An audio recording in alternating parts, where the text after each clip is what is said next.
팁을 내지 않고 식사할 수 있는 곳은 없을까요?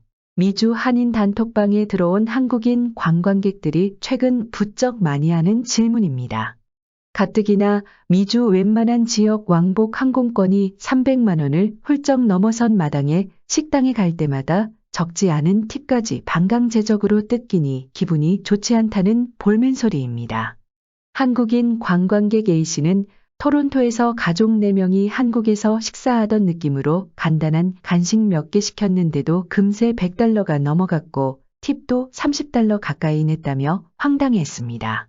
팁을 음식값의 30% 정도를 낸 것에 대해 불쾌감을 감출 수 없었습니다.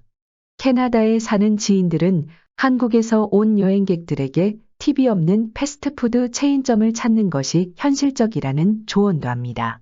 그러면 비행기 타고 여기까지 와서 패스트푸드만 먹다가 귀국하란 말이냐고 반박합니다. 요즘은 패스트푸드 업소 또는 카페에서 커피 한 잔을 사도 팁을 요구하는 경우가 점점 증가하는 추세입니다.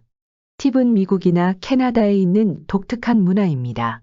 그런데 그 팁 문화가 변질되고 있습니다. 이전에는 팁이 필요 없던 업계에서까지 팁을 요구하는 추세가 확산되고 있습니다. 미용사나 식당 웨이트리스에게 팁을 주는 것은 익히하는 관행입니다. 그런데 잔디 깎는 사람이나 주류가게 종업원, 자동차 수리공에게도 팁을 주어야 하는 게 이슈가 되고 있습니다. 우버이츠나 도어대시 등 음식 배달 서비스 업체도 음식을 주문할 때 결제 과정에서 팁을 추가할 수 있도록 옵션을 넣고 있습니다. 어떤 캐나다인은 리커샵에 들어가 냉장 선반에 있는 맥주 캔을 꺼내와 카운터에 갔는데 계산대 단말기 탭에 팁을 누르도록 한다고 불평하고 있습니다. 팁플레이션이란 신조어가 등장했습니다. 미국과 캐나다에서 팁 액수가 슬그머니 조금씩 올라가다 보니 사람들이 불평하는 말입니다. 많은 업소들이 전통적인 팁병을 제거했습니다. 이제 신용카드 키오스크가 소비자가 계산을 위해 스와이프할 때 팁을 추가로 주도록 유도합니다. 팁을 요구하는 많은 디지털 키오스크는 18% 또는 20%에서 시작하여 30%까지 올라갑니다. 이는 팬데믹 전에 15%에서 증가한 것입니다.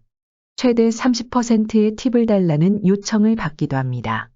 팁크립이라고 부르는 이 현상에 화가 난 소비자들은 온라인 커뮤니티에서 그 불만을 표하고 있습니다. 지난 2월 발표된 앵그스라이드 여론조사에 따르면 캐나다인 5명 중 3명은 팁을 더 많이, 더 자주 내도록 하는 압박감을 느낀다고 대답했습니다. 팁플레이션은 팬데믹 기간 동안 뿌리를 내렸습니다. 사람이 모이는 곳에 가지 말도록 하는 당국의 공중보건 조치로 많은 식당이나 술집이 영업을 제대로 못하고 폐쇄되기까지 했습니다. 이 때문에 사람들은 영세업체들과 웨이트리스 등 저임금 근로자에게 관대하게 팁을 주기 시작했습니다. 여기에 디지털 팁 소프트웨어의 3대 제조사인 스퀘어토스트, 클로버와 같은 핀테크 회사들이 터치스크린을 이용하여 고객이 팁을 더 많이 내도록 유도하는 소프트웨어를 개발해 놓았습니다. 대부분의 결제가 터치스크린으로 하다 보니 자장면 한 그릇 먹고 15% 팁을 누르면 지불액이 $20 가까이 나옵니다. LA 한인식당에선 주방장들이 웨이트리스들이 받은 팁을 나누지 않으면 음식을 짜게 만드는 등 심술을 부려 이제 팁의 일부가 주방에도 넘어가는 것이 일반화되고 있습니다. 울며 겨자 먹기식으로 내야 하는 팁에 대해 젊은이들은 불평을 토하고 있습니다. 팁플레이션에 대한 불만은 미국이나 캐나다인들도 레딧닷컴 등 온라인 커뮤니티에서 성토를 하고 있지만 팁이 없는 한국 문화에 젖은 한인 이민자들이나 여행객들의 불만은 더 큽니다. 캐나다 밴쿠버엔 나 밴쿠버에 산다는 인터넷 커뮤니티가 있습니다. 팁 문화에 대해 황당하다거나 해도 너무한다는 비판 글이 많이 올라와 있습니다. 이들의 불만을 한번 들어보겠습니다.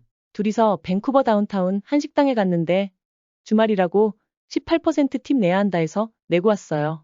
식당이 정한 팁 내라고 하면 내야 하는 게 당연한 건가요? 저희는 냅킨이랑 물 부탁드렸는데 20분 걸리고 투구박스도 10분 걸려서 받았거든요. 두세 테이블밖에 없었어요. 팁을 주말이라고 많이 내라는 건 무슨 법인가요? 서비스가 좋으면 많이 내는 거고 아니면 안 내도 되는 거죠? 시애틀 한 식당에서 식사 후 명세서를 봤더니 팁의 퍼센티지를 세전 금액에서 청구하더군요. 밴쿠버는 세금을 포함한 금액의 팁을 부과해 비합리적이지 않나 하는 생각이 들더군요. 물론 서비스가 고마우면 20%, 25% 이상 줘도 전혀 아깝지 않지만 그렇지 않을 땐 줄 필요 없다고 봅니다. 치킨집들 이상해요. 저희는 6명이라고 18% 무조건 내라고 하더라고요. 그러고는 세금 포함 가격에서 떡하니 18%를 붙여갖고 오더라고요. 원래 세금 포함 안 된 가격에서 팁은 계산되는 것이 맞지요. 그래서 수정해 달라고 했더니 겁나게 사가지 없이 굴더라고요. 다신 치킨집 안 가요. 동네 KFC가 최고. 주고도 미안해 해야 할 느낌입니다. 팁이 예전엔 정말 계산서 가져다 주고 그 아래에 팁칸 볼펜으로 금액 적어서 서명하고 나가는 난이 있었는데 요새 착한 곳이 15%, 18%, 20%. 팁 누를 때 25%, 20%, 18% 이렇게 지정해 놓는 것도 많고요. 예전 한 식당에서 나왔는데 웨이트리스가 뒷조자와 공손했지만 진지하게 저희 서비스에 문제가 있었나요? 하고 묻더라고요. 그렇게 따라 나오면 무서울 것 같아 그냥 주는 게 좋다고 생각하고 있습니다. 이처럼 팁에 대한 부담감이 증가하다 보니 그 반작용으로 웬만하면 외식하지 않고 집에서 식사하려는 사람들이 늘고 있습니다. 이 때문인지 토론토의 한 식당 업주는 손님들이 팁을 3% 적게 내도록 하겠다고 한인사회에 제안하기도 했습니다. 지난 2월 호주 멜버른의 한 이탈리아 식당에서 자수성가한 한 젊은 사업가가 $500 상당의 스테이크와 파스타를 먹고 난 뒤 여학생 웨이트리스에게 $10,000의 팁을 남기고 갔습니다. 엄청난 팁에 감격하여 눈물을 흘린 그 여대생 웨이트리스는 그 팁을 동료들에게 나눠 가져야 한다고 주장해 $7,000만 갖고 가 화제가 되었습니다.